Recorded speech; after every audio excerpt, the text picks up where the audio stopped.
ఒక ప్రాంతీయ పార్టీగా ఆవిర్భవించి ఒక లక్ష్యం కోసం ఉద్భవించి తెలంగాణ ప్రజల సామాజిక స్థితిగతులను కంప్లీట్గా మార్చాలి అంటే తెలంగాణ రాష్ట్ర ఏర్పాటే ఒక చారిత్రక అవసరం అని చెప్పి భావించి ఆనాడు పెద్దలు కేసీఆర్ గారు ఏ మాట అయితే జలదృశ్యంలో పార్టీ ఏర్పాటు నాడు చెప్పినారో దానికి అనుగుణంగా మరి ఈ 25 ఏళ్ళు పూర్తి చేసుకోవడం 24 ఏళ్ళు పూర్తి చేసుకొని 25 ఏట పార్టీ అడుగుపెట్టడం అంటే ఇది కేవలం ఒక పార్టీ ఉత్సవంగా కాదు, తెలంగాణ ప్రజల ఉత్సవంగా జరపాలి, తెలంగాణ ప్రజల పండుగలాగా ఈ బీఆర్ఎస్ యొక్క రజతోత్సవ సంవత్సరం జరగాలి అని సమావేశంలో అందరూ కూడా అభిప్రాయపడ్డారు.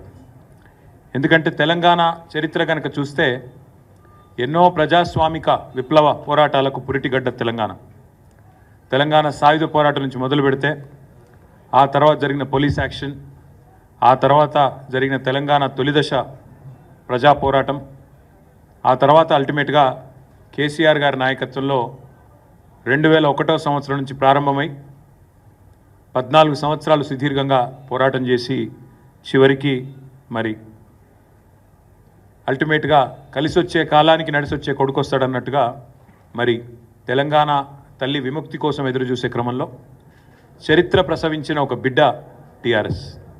మరి అలాంటి సంస్థ 25 ఏళ్ళు పూర్తి చేసుకోబోతూ ఉండడం అనేది డెఫినెట్గా ఇది తెలంగాణ సామాజిక చరిత్రలో ఒక ఉజ్వల ఘట్టంగా ఈ సమావేశం పూర్తి స్థాయిలో అభిప్రాయపడింది.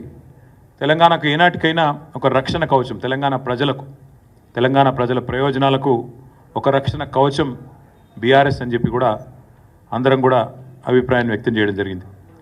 పెద్దలు మా పార్టీ అధ్యక్షులు ఇవాళ మాకు గతం గురించి ఏ పరిస్థితుల్లో తెలంగాణ తల్లడిల్లిపోయింది, ఎన్ని రకాల విపత్తులతో తెలంగాణ ప్రజలు తలపడ్డది, ఎన్ని రకాల విపత్తులతో తెలంగాణ ప్రజలు ఇబ్బంది పడ్డది, కాంగ్రెస్ పార్టీ మొదటి నుంచి ఎంత కర్కశంగా తెలంగాణ ప్రజలను అవమానించింది, ఎన్ని రకాలుగా హింసించింది, ఇవన్నీ కూడా సోదాహరణంగా చెప్తూ గతంలోని పోరాటాలన్నింటినీ గుర్తు చేసుకుంటూ మననం చేసుకుంటూ సాయుధ పోరాటం కానీ, ఇడ్లీ సాంబార్ గోబ్యాక్ ఉద్యమం కానీ, ఆ తర్వాత జరిగిన తెలంగాణ ఉద్యమం కానీ, ఆ తర్వాత కాంగ్రెస్ చేసిన మోసం, అదేవిధంగా ముల్కీ రూల్స్ని చట్టబద్ధమే అని చెప్పి సుప్రీంకోర్టు తీర్పునిస్తే దాన్ని కూడా బేఖాతరు చేస్తూ రాజ్యాంగ సవరణ చేయడం కానీ, ఇవన్నీ కూడా వారు గుర్తు చేసుకుంటూ అల్టిమేట్గా తెలంగాణ పోరాటంలో ఎన్ని ప్రాణాలు త్యాగమైతే, ఎంతమంది పోరాటం చేస్తే ఈరోజు మనకి రాష్ట్రం వచ్చింది.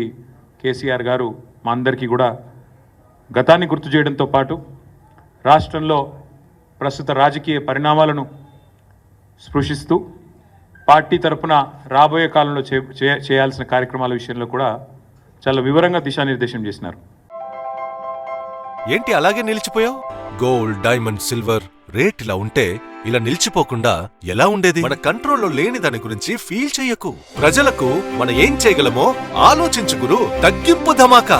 అన్ని బంగారు నగలపై లలితావారి మార్కెట్లోనే తక్కువ తరుగులో ఇంకా 1% తగ్గింపు ఇద్దాం.